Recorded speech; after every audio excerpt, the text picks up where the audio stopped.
The subject of this speech is a topic which has been discovered recently and which may not exist at all. I may be talking about something that does not exist. Therefore, I'm free to say everything or nothing.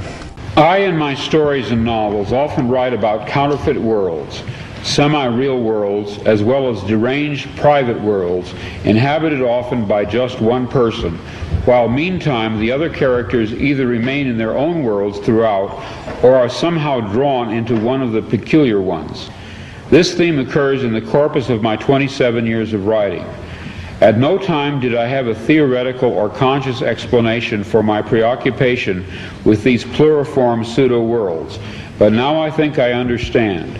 What I was sensing was the manifold of partially actualized realities lying tangent to what evidently is the most actualized one, the one which the majority of us, by consensus gentium, agree on.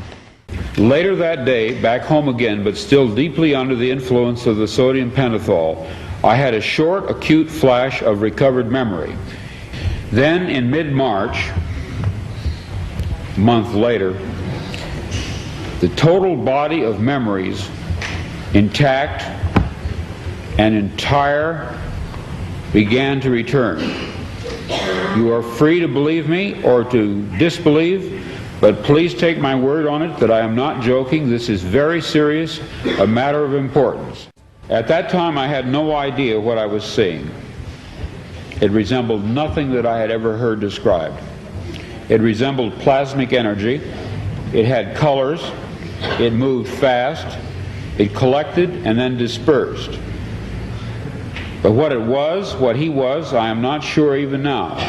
In other words, it's a common theme in my writing that a dark-haired girl shows up at the door of the protagonist and tells him that his world is delusional, that there's something false about it. Well, this did finally happen to me. I even knew that her hair would be black. I had an actual complete sense of what she would look like and what she would say. She did appear.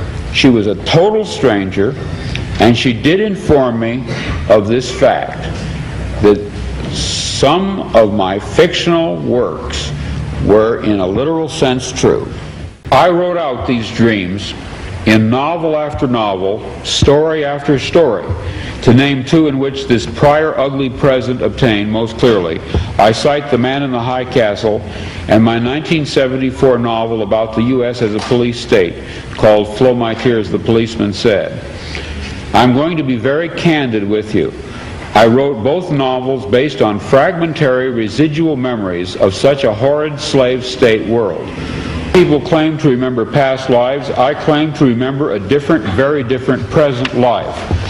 I know of no one who has ever made this claim before, but I rather suspect that my experience is not unique.